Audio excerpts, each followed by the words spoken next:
Good morning students.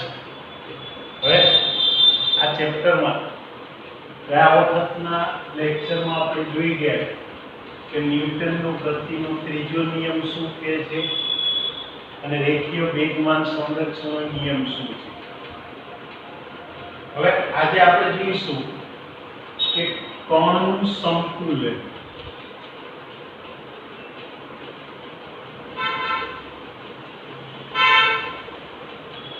કોઈ કાને સમતુલન આ રીતે લખે તો ગભરાશો નહીં.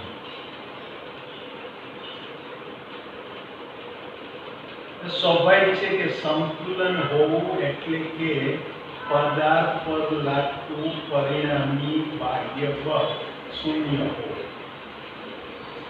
એટલે કે જો અહીંયા મારી પાસે આ કોઈ એક કણ હોય, ચલો એના પર એક કરતા વધારે બળો લાગતા હોય. માની લો કે એક બળ એના ઉપર આ દિશામાં લાગે છે, બીજું જે બળ છે આ દિશામાં લાગે છે, તો આ બે બળો લાગે છે. કે બંને બળોનું મારે પરિણામી બળ જોઈતું હોય તો બળ એ સદિશ રાશિ છે અને સદિશ રાશિ છે માટે હું સદિશોના પરિણામી સદિશ માટેના સમાંતર બાજુ ચતુષ્કોણના નિયમનો ઉપયોગ કરી અને એક પદાર્થ ઉપર લાગતું પરિણામી બળ મેળવી શકું. તો અહીંયા આગળ આ સમાંતર બાજુ ચતુષ્કોણ પૂર્ણ કરું તો આ આપણને પરિણામી બળ F આપે. એટલે આનો અર્થ એ કે કોઈ એક કણ P પર જો બે બળો F1 અને F2 લાગતા હોય તો આ બળોના સમાંતર બાજુ ચતુષ્કોણ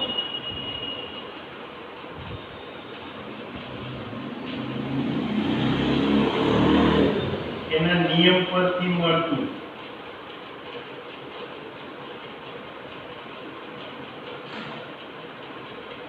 બળ F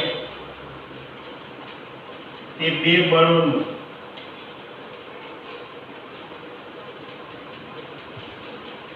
પરિણામી બળ દર્શાવે.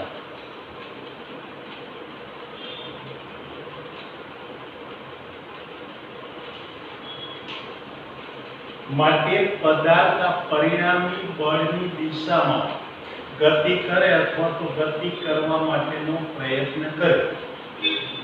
એટલે આ રીતે આ પરિણામી બળ દર્શાવે અને તેથી પદાર્થ એટલે કે કણ તે બળ F ની દિશામાં ગતિ કરે અથવા ગતિ કરવા માટેનો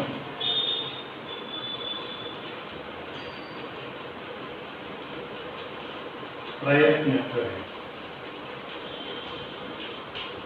હું આવું શા માટે કહું છું કે આપણે ચેપ્ટરની શરૂઆતમાં જડત્વનો નિયમ ભણી ગયા અને જડત્વના નિયમ પ્રમાણે એ પદાર્થ પર લાગતું બાહ્ય બળ એ જો અસંતુલિત બળ હોય તો જ પદાર્થ ત્યાં ગતિ કરી શકે બળની દિશામાં.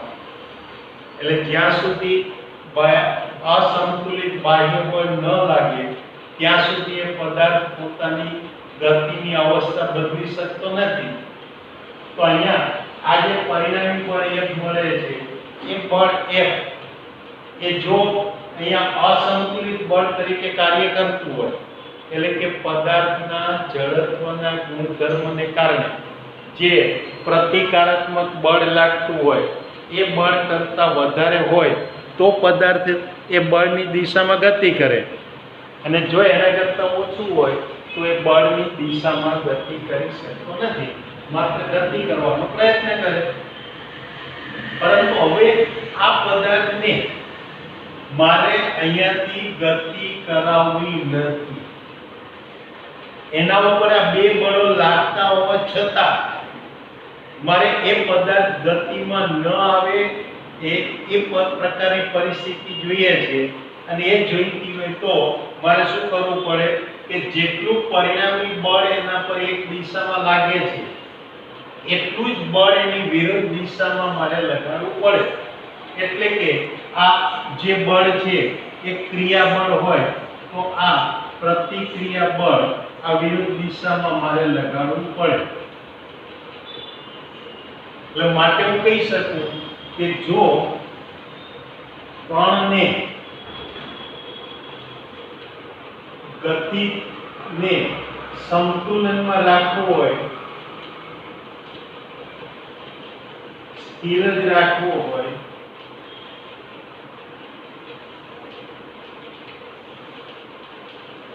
તો બળ F જેટલું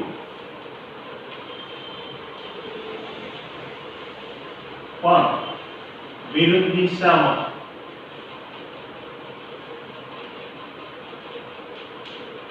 બીજું વધારાનું બળ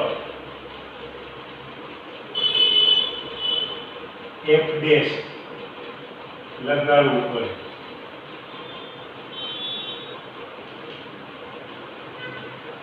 એટલે આમ પદાર્થ ત્રણ બળની અસર નીચે ગતિ કરે છે. આમ પદાર્થ પર F1 F2 અને F ડેશ ત્રણ બળો લાગે છે.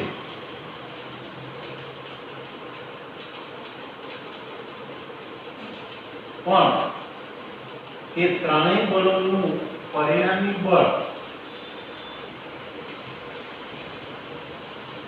જો પરિણામી બળ શોધીશ તે પરિણામી બળ એ શૂન્ય થાય છે.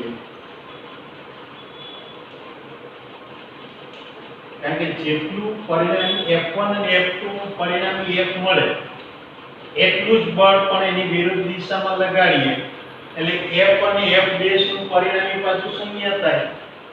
અને માટે હું કહી શકું કે F1 F2 અને F ડેશ આ ત્રણેયના પરિણામી બળ એ શૂન્ય થાય. અને પરિણામી બળ શૂન્ય થાય તેથી કોણ ગતિની અવસ્થા બદલતી નથી.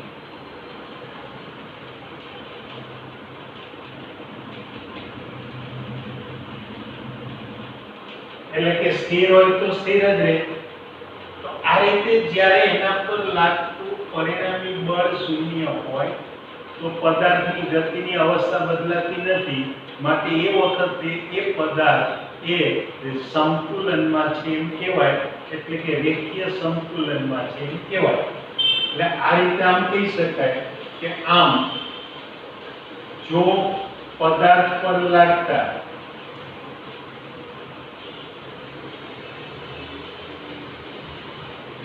એક કરતા વધુ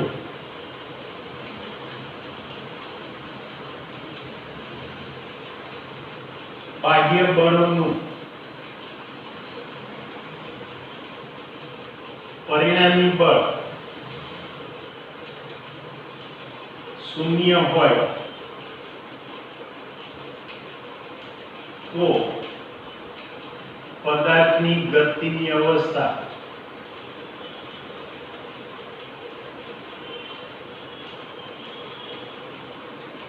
બદલાતી નથી. આથી પદાર્થ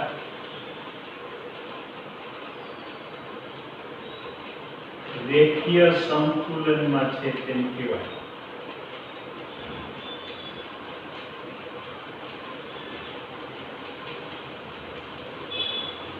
આ પદાર્થ અથવા કણના રેખીય સંતુલનનો અર્થ થયો કે કોઈ પણ પદાર્થ ઉપર લાગતું પરિણામી બાહ્ય બળ શૂન્ય હોય તો એનું વેગમાન બદલાતું નથી. એટલે કે ગતિની અવસ્થા બદલાતી નથી. અને આને કારણે હવે હું કહી શકું કે આને જો ગાણિતિક રીતે દર્શાવું તો આમાં અહીંયા કહી શકાય કે આ f' વત્તા f1 વત્તા f2 બરાબર 0 છે, અને 0 હોય તો પદાર્થમાં કોઈ પ્રવેગ ના હોય, પદાર્થ એની ગતિની સમતુલન અવસ્થામાં હોય. પણ જો આ પદાર્થ રેખીય સંતુલનમાં હોય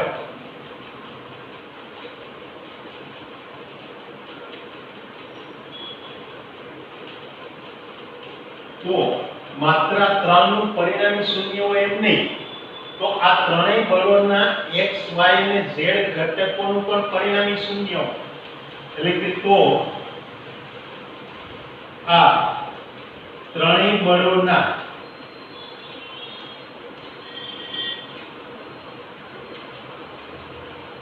કાર્ટેશિય ઘટકો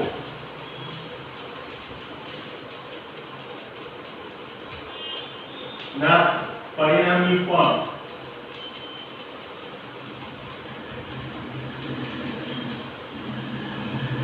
એ શૂન્ય હોય.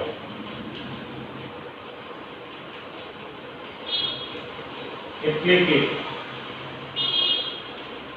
હું આમ લખી શકું કે f' વત્તા f1x વત્તા f2x બરાબર 0 હોય.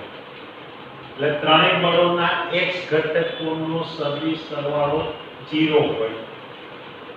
એ જ રીતે fy' plus f1y plus f2y બરાબર 0, તેમજ f'z plus f1z plus f2z બરાબર 0 હોય. એટલે પદાર્થ કે કણ રેખીય સંતુલનમાં ત્યારે જ રહી શકે કે એના ઉપર લાગતા બધા જ બળોનું પરિણામી બળ શૂન્ય હોય. એટલું જ નહીં, એ બધા જ બળોના કાર્ટેશિય યામના ઘટકો એટલે x, y અને z ઘટકોના પણ સદિશ સરવાળા શૂન્ય હોય તો એ પદાર્થ ત્યાં રેખીય સંતુલનમાં રહી શકે. એટલે આ કણનું રેખીય સંતુલનની વાત થઈ. આના પછી હવે આપણે જોઈએ કે આપણને કુદરતમાં મળતા કંઈક સામાન્ય બળો, તો આ સામાન્ય બળો એ આપણને કયા સામાન્ય બળો મળે એના વિશે વાત કરીશું.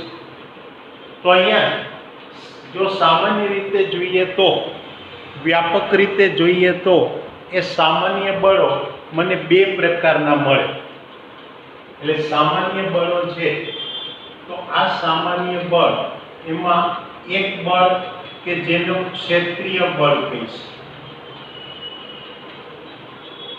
અને બીજું જે બળ છે એ સંપર્ક બળ.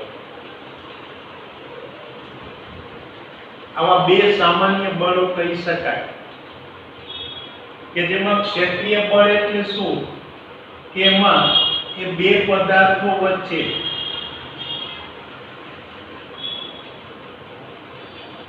આ બળ લાગવા માટે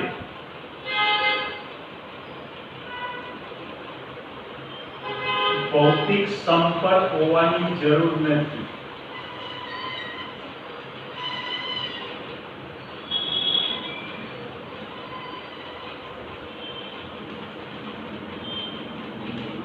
દાખલા તરીકે તમે જોઈ શકો કે ગુરુત્વાકર્ષણ બળ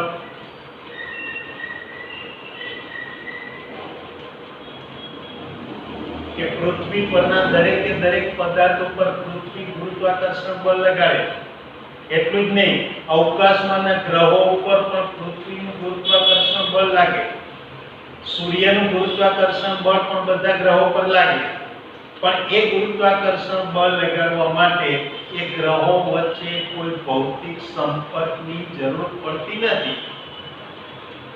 એમ કોઈ પણ બે પદાર્થો, પૃથ્વી પરના બે પદાર્થો પણ એકબીજાથી ગમે એટલા દૂરના અંતરે હોય તો પણ એ બંને એમના દળને કારણે એ ગુરુત્વાકર્ષણ બળ લગાડે છે, અને એ બળ લગાડવા માટે એમની વચ્ચે કોઈ માધ્યમની જરૂર પડતી નથી.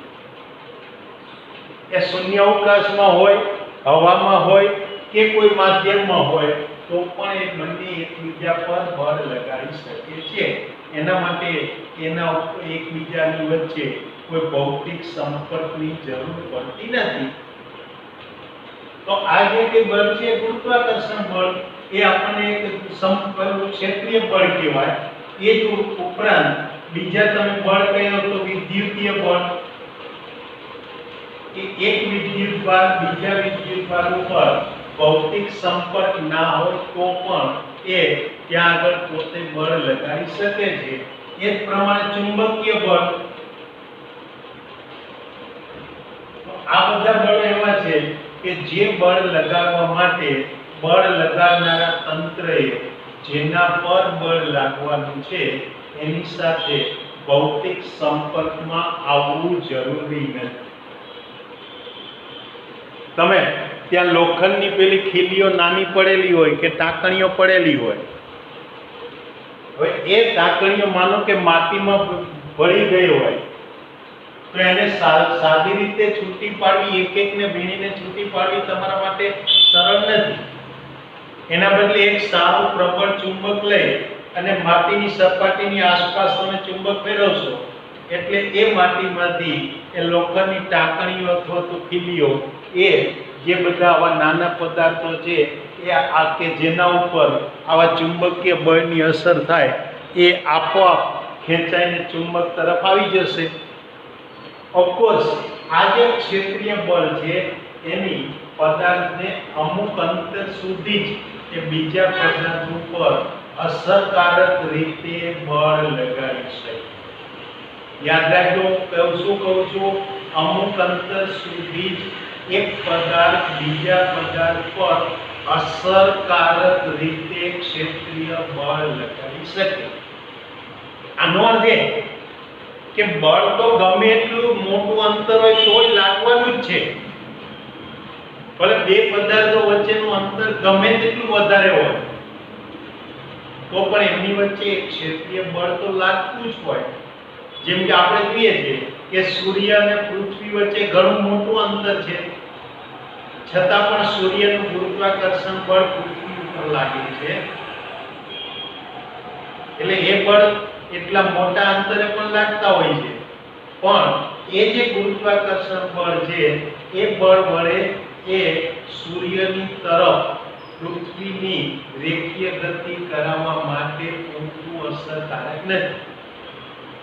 ઓફકોર્સ એ બળ એ પૃથ્વીને સૂર્યની આસપાસ પોતાની ભ્રમણ કક્ષામાં પરિભ્રમણ કરાવવા માટે પૂરતું છે. જો આ બળ વડે પૃથ્વી બંધાયેલી ના હોય તો પૃથ્વી એ સૂર્યથી દૂર ક્યારની ફંગોળાઈ ગઈ હોય. પણ સૂર્યનું ગુરુત્વાકર્ષણ બળ છે પૃથ્વી ઉપર, એ બળ એ ત્યાં આગળ એને એક નિશ્ચિત કક્ષામાં ભ્રમણ કરાવે છે, પણ એને એ સૂર્ય તરફની ગતિ કરાવી શકતું નથી. એમ ચુંબકથી અમુક અંતરે દૂર હોય ખીલી અથવા તો ટાંકણી, તો જે ટાંકણી આકર્ષાઈને ચુંબક તરફ આવે છે, વધારે પડતું દૂર હોય તો બળ લાગતું હોવા છતાં એ ગતિ એમાં ઉત્પન્ન થતી નથી. એટલે આ રીતે આ મને ક્ષેત્રીય બળો મળે. બીજાનું તો કે સંપર્ક બળ, કે જ્યાં આ બે પદાર્થો વચ્ચે આ પ્રકારનું બળ એ લાગવા માટે ભૌતિક સંપર્કની જરૂર છે. એટલું જ નહીં, એ ભૌતિક સંપર્ક એ આવશ્યક છે.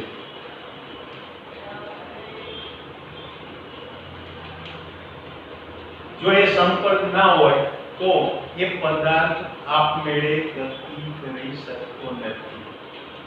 ઉદાહરણ તરીકે અહીંયા આગળ મારાથી અમુક અંતરે દૂર કોઈ એક લાકડાનું ટેબલ પડેલું છે, ચાલો એ ટેબલને મારે ત્યાંથી ગતિ કરાવીને દૂર લઈ જવું છે, તો હવે એમાં કઈ હું આવું પેલું ક્ષેત્રીય બળ મારા શરીરમાંથી ઉત્પન્ન નહીં કરી શકું કે જેથી કરીને આપમેળે એ ટેબલ ત્યાં બળની દિશામાં ગતિ કરવા લાગે. મારામાં એવી કોઈ દિવ્ય શક્તિ નથી કે હું એના ઉપર આ રીતે આમ હાથ રાખી અને આ રીતે આમ હાથ ફેરવતો જાઉં તો એ પદાર્થ એ દિશામાં ગતિ કરતો જાય. એના માટે મારે એ ટેબલની સાથે હાથને સંપર્કમાં લાવીને ધક્કો મારવો જ પડે.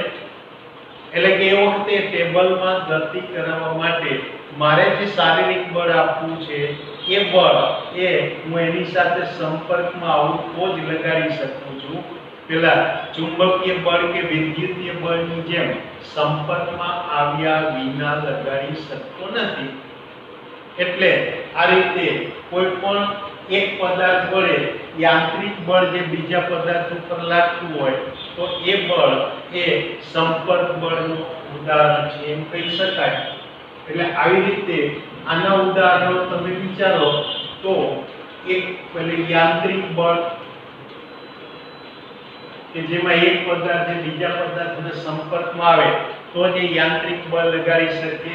એ ઉપરાંત તમે ઉત્પ્લાવક બળ કહી શકો,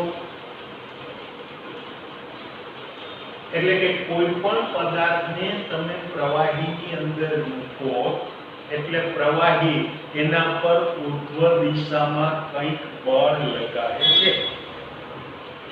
દાખલા તરીકે મારી પાસે એક રબર કે લાકડાનો ટુકડો હોય, અહીંયા મારા હાથમાંથી એને મુક્ત કરી દઉં તો પૃથ્વીના ગુરુત્વાકર્ષણ બળને કારણે આપમેળે અધો દિશામાં ગતિ કરશે,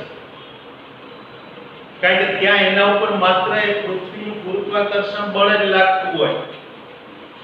પણ એ જ લાકડાના કે રબરના ટુકડાને પાણી ભરેલા કોઈ મોટા પાત્રની અંદર મૂકી દો પાણીની સપાટી ઉપર, તે પાણીની સપાટી પર એને મૂકવું ત્યારે પણ એ પદાર્થ ઉપર પૃથ્વીનું ગુરુત્વાકર્ષણ બળ તો લાગે જ છે.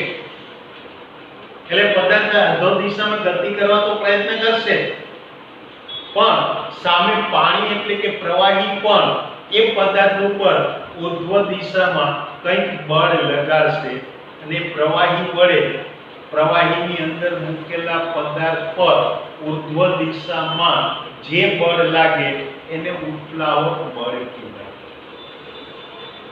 અને આવા ઉત્પ્લાવક બળનો એક અનુભવ તમે કરેલો હોય છે. સામાન્ય રીતે દરેક વ્યક્તિ આનો અનુભવ કરેલો હોય છે. જો તમને ઉદાહરણ આપું કે કોઈ એક લોખંડની ડોલને લઈ એના વડે અંડરગ્રાઉન્ડ ટાંકીમાંથી તમે પાણીને ખેંચીને બહાર કાઢતા હો, ચલે ડોલ જ્યાં સુધી ભરેલી ડોલ પાણીની અંદર ડૂબેલી છે ત્યાં સુધી તમને ઉંચકવામાં હલકી લાગશે, પણ જેવું એ પાણીની બહાર આવી જશે એટલે એકાએક એ ડોલ તમને ભારે લાગશે. આનું કારણ શું થયું? તો કે જ્યાં સુધી ડોલ પાણીની અંદર હતી ત્યાં સુધી તમારે ગુરુત્વાકર્ષણ વિરુદ્ધમાં બાહ્ય બળ જે લગાડવાની જરૂર હતી એ કંઈક ઓછું લગાડવું પડતું હતું, કારણ કે ઉર્ધ્વ દિશામાં એ પાણી વડે એના પર ઉત્પ્લાવક બળ લાગતું હતું. એટલે ઉત્પ્લાવક બળ છે એ ગુરુત્વાકર્ષણની વિરુદ્ધ લાગતું હતું એટલે ડોલને ડૂબતી અટકાવવા પ્રયત્ન કરતું હતું. એટલે તમારે પ્રમાણમાં ઓછું બળ લગાડી અને ડોલને ઉપરની તરફ તમે ખેંચી શકતા હતા, અથવા તે પાણીમાં ડૂબેલી સંતુલનમાં રાખી શકતા હતા. પણ જેવું તમે એને પાણીની બહાર લઈ લીધી એટલે હવે એના ઉપર એ પાણીનું ઉત્પ્લાવક બળ લાગતું બંધ થયું, અને ઉત્પ્લાવક બળ લાગતું બંધ થયું એટલે હવે એના વજન બળને એટલે કે એના પર લાગતા ગુરુત્વાકર્ષણ બળને સમતુલવા માટે તમારે માત્ર બહારથી તમારા શરીર વડે યાંત્રિક બળ લગાડવું પડે, અને એ વધારે લગાડવું પડે. માટે તમે એમ કહી શકો કે એ ઉત્પ્લાવક બળ એ પ્રવાહી જો પદાર્થના સંપર્કમાં હોય તો જ લગાડી શકે, એ સંપર્કમાં ના હોય તો લાગી શકતું નથી. આ જ પ્રકારે ઘર્ષણ બળ એ પણ એક પ્રકારનું સંપર્ક બળ જ છે. કારણ કે જો પદાર્થને કોઈ સપાટી પર મૂકી અને ગતિ કરાવવા પ્રયત્ન કરો સપાટીની સાપેક્ષે, તો જ એના ઉપર એ ઘર્ષણ બળ લાગે. એ પદાર્થને હવામાં ગતિ કરાવો તો એ સપાટીનું ઘર્ષણ બળ એના ઉપર લાગતું નથી. તો માત્ર એ ગતિને કારણે હવાનું કંઈક અવરોધક બળ લાગે, ઘર્ષણ બળ લાગે, પણ એ સ્થિર સપાટીનું ઘર્ષણ બળ લાગતું નથી. એટલે આ રીતે ઘર્ષણ બળ લાગવા માટે પણ આપણે એ સપાટીના સંપર્કમાં આવવું જરૂરી છે. ઓફકોર્સ એ ઘર્ષણ બળ એ પદાર્થની ગતિનો કંઈક વિરોધ કરે છે અને એ વિરોધને કારણે પદાર્થની ગતિ જે આપણે ધારેલી હોય એના કરતાં કંઈક ઓછી ઉત્પન્ન થાય છે. પણ એ વિરોધને ઘટાડવા માટે આપણે અલગ અલગ પ્રયત્નો કરતા રહીએ છીએ, જેની અંદર હવે આપણી પાસે એક અત્યારે આધુનિક સમયમાં મેગ્નેટ ટ્રેન આવી કે જેમાં મેગ્નેટ ટ્રેન એ ચુંબકીય બળને કારણે એ પેલા રેલવેના ટ્રેકથી થોડી ઊંચે રહે, એટલે ટ્રેક અને પેલા વ્હીલ વચ્ચે કોઈ ઘર્ષણ લાગવાનું નહીં, ટ્રેન વચ્ચેનું. પરિણામે એ હવામાં ગતિ કરે થોડી ઊંચે રહીને. તો આવી રીતે આવી કંઈક પ્રક્રિયા કરીને આપણે બળ ઓફકોર્સ ઘટાડી શકીએ, પણ આ સંપર્ક બળ એટલે આવું ઘર્ષણ બળ સંપૂર્ણપણે તો દૂર કરી શકતા નથી. એટલે આવા કંઈક સંપર્ક બળો પદાર્થ ઉપર લાગતા હોય એટલે આ સામાન્ય બળો જે છે એ મુખ્યત્વે બે પ્રકારના મળે, એક ક્ષેત્રીય બળ અને બીજું સંપર્ક બળ.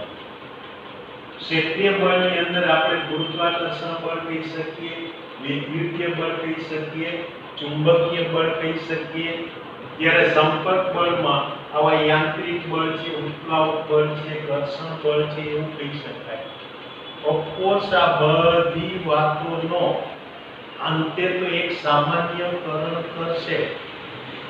એ સામાન્યકરણ વૈજ્ઞાનિકોએ કરે અને એક વસ્તુ શોધી કાઢી કે આ બધા બળોના મૂળમાં એના ઉદ્ભવ થવામાં આ જે મુખ્ય કારણ છે એ વિદ્યુત ચુંબકીય બળ છે. પણ એ અત્યારે આ સમયે આ જગ્યાએ આપણે ચર્ચા કરવી અસ્થાને છે, એટલે એના ઉપર આપણે વાત કરતા નથી. અત્યારે આપણે આવા સામાન્ય બળો બે પ્રકારના જોઈએ. તો હવે જુઓ કે આજના આપણા લેક્ચરમાં આપણે અહીંયા આગળ શું જોઈ ગયા, ઝડપથી એક વખત રિવિઝન કરી જાઓ. તો સૌથી પહેલા કણનું સંતુલન, કે જેમાં આપણે જોયું કે કણ ઉપર એક કરતાં વધુ બળો લાગતા હોય અને એ બધા બળોનું પરિણામી બળ જો શૂન્ય હોય તો કણ એની ગતિની અવસ્થા બદલી શકતો નથી, એટલે કે એનું રેખીય સંતુલન જળવાય છે. યાદ રાખજો મિત્રો, કણ રેખીય સંતુલનમાં છે એનો અર્થ એવો નહીં કે હંમેશા કણ સ્થિર જ પડેલો હોય. એ ગતિ કરતો હોય તો અચળ વેગથી પોતે ગતિ કરતો રહે તો પણ એ રેખીય સંતુલનમાં હોય.